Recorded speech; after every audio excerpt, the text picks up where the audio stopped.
How's it going, everybody? I am Andrew Robson. I'm the host of Rakuyo's Deciduous Bonsai channel on YouTube, and I'm thrilled to be chatting with you today on Bonsai Empire's channel for their 25th anniversary. My question is, what is the best flowering species for bonsai, and how do you propagate it? So sit back, relax, and enjoy this episode.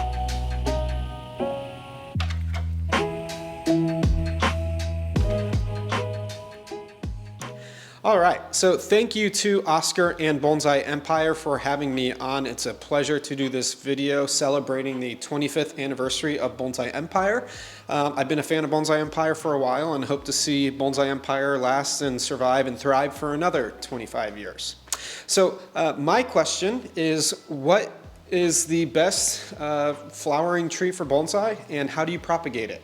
And it's a question that's near and dear to my heart because I'm a deciduous bonsai artist who has probably more flowering and fruiting trees in my backyard than most people here in the United States. And flowering and fruiting trees especially are a passion of mine because of the seasonality that they bring. In fact, here in the Tokonoma in my studio, we have a lindera, which is a spice bush, which has very, very subtle, minute yellow flowers in the springtime. We're recording this video in October, so it's in bright fall color.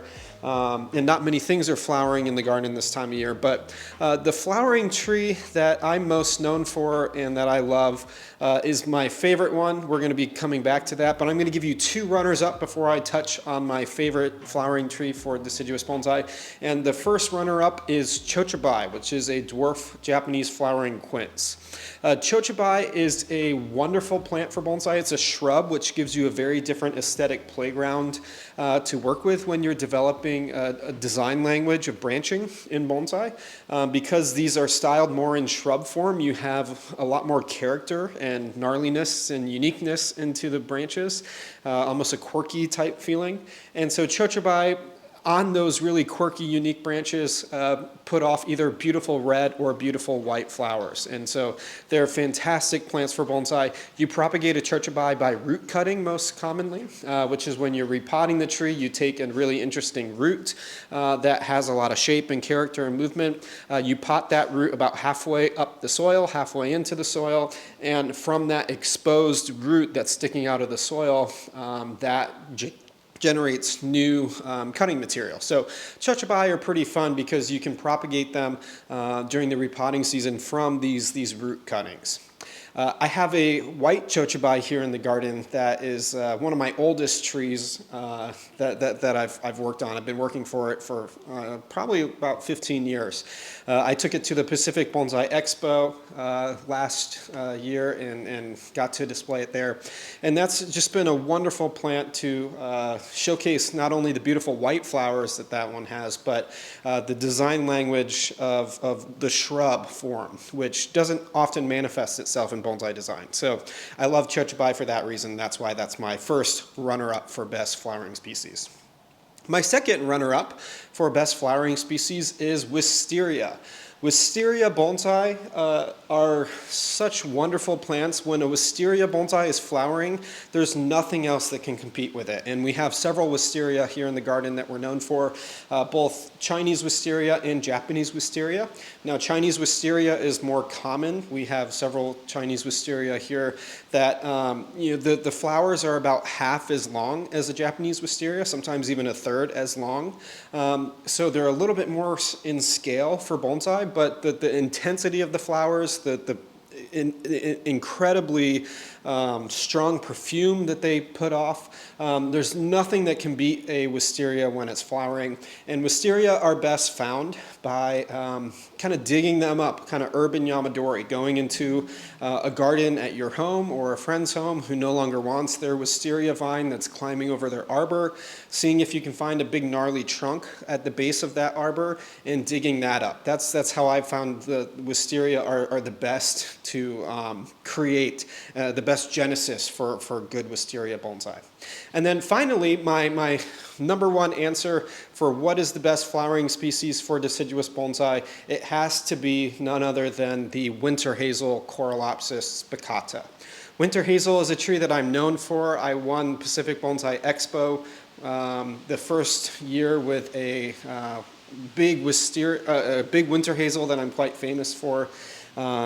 They're just a wonderful plant. Now the flowers aren't as striking as a wisteria. These are yellow flowers that kind of chandelier off the branches. They're like little pendants or earrings that are just stunning little jewels.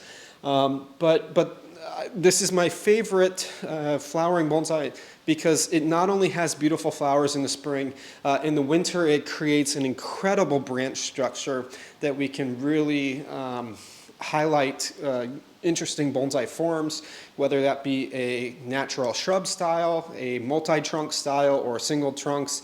The winter hazel branches are just so beautifully elegant. They have a smooth bark that has some peachy kind of undertones.